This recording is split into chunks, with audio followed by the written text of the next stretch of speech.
அல்லாஹ்வுடைய நல்லடியார்களே, உங்கள் சம்பாத்தியத்தை ஹலாலாக்குங்கள், ஹலாலாக்குங்கள். வட்டியில் இருந்து தூரமாகுங்கள். ஹராமான வியாபாரத்தை விடுங்கள்.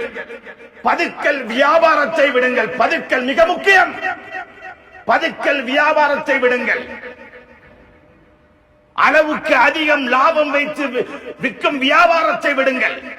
ஒருவருடைய வியாபாரத்துக்கு எதிராக வியாபாரம் செய்வதை நிறுத்துங்கள். ஏனது வியாபாரம் இந்த இடத்துல வந்துச்சு. அந்த வியாபாரத்தின் பொருளீடு அந்த சம்பாத்தியத்துடைய லாபத்திலேதான் உங்கள் குடும்பம் உண்ண போகிறார்கள்.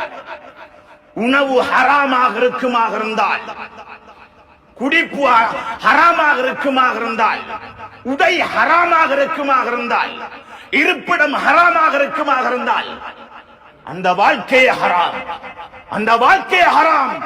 அல்லாஹ்வுடைய தூதர் சொன்னார்கள், ஐயமா அபதின் நபதலஹ்மு மின ஸுஹ்த் வர்ரிபா ஃபன்னாரு அவுலா பிஹ். எந்த ஒரு மனிதனுடைய உடல் ஹராத்தை கொண்டு அல்லது வட்டியை கொண்டு வளர்க்கப்படுமோ, ஒரே ஒரு சதை துண்டு வளர்ந்தாலும் போதும் சகோதரர்களே, ஒரே ஒரு பானம் புகுந்தாலும் போதும், ஒரே ஒரு துண்டு உணவு போனாலும் போதும், அந்த உடம்பு நரகத்துக்குத்தான் தகுதி என்று சொன்னார்கள் என்றால் ஸல்லல்லாஹு அலைஹி வஸல்லம், நரகத்துக்கு தகுதியான உடல் தன்னை சம்பூர்ணமாக மறைக்க நினைக்குமா? நரகத்துக்கு தகுதியான உடல் அந்நிய ஆண் என்னை பார்த்து ரசிக்கட்டும் என்று விரும்புமா? நரகத்துக்கு தகுதியான உடல் ஹிஜாபை பேணுமா? அலங்காரத்தை மறைக்குமா?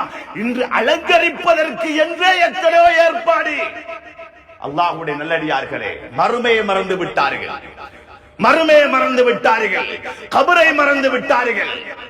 யார் வழிகாட்ட வேண்டியவர்கள் அவர்கள்? பெண்களுக்கு தீனுடைய பாதையை காட்டுங்கள். முதல் பெண்மணி இந்த இஸ்லாத்துக்காக, இஸ்லாத்தை விட்டுக் கொடுக்க மாட்டேன் என்று சொன்ன ஒன்றுக்காக வேண்டி அபூ ஜஹலால் முதல் கொலை செய்யப்பட்ட ஒரு பெண்மணி ஷஹீதானவர்கள் சுமையா ரலியல்லாஹு அன்ஹா.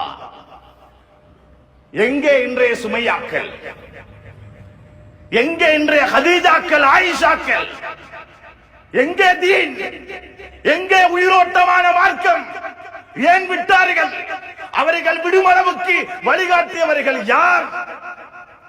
பொருளாதாரம் மிகைத்து விட்டது, வசதி வாய்ப்பு மிகைத்து விட்டது, அறிவு மிகைத்து விட்டது, அதோடு சேர்ந்து அனாச்சாரம் மிகைத்து விட்டது. அல்லாஹ்வுடைய நல்லடியார்களே, விழிப்பாக வாழுங்கள். சமூகம் எங்கோ போய்கொண்டிருக்கிறது. இந்நிலை தொடர்ந்தால் இந்த உம்மத்தின் எதிர்காலமே மிக பெரும் நஷ்டம். தீன் இல்லாத ஒரு பெண் பெற்றெடுக்கும் குழந்தையிடம் தீனை எதிர்பார்க்க முடியுமா?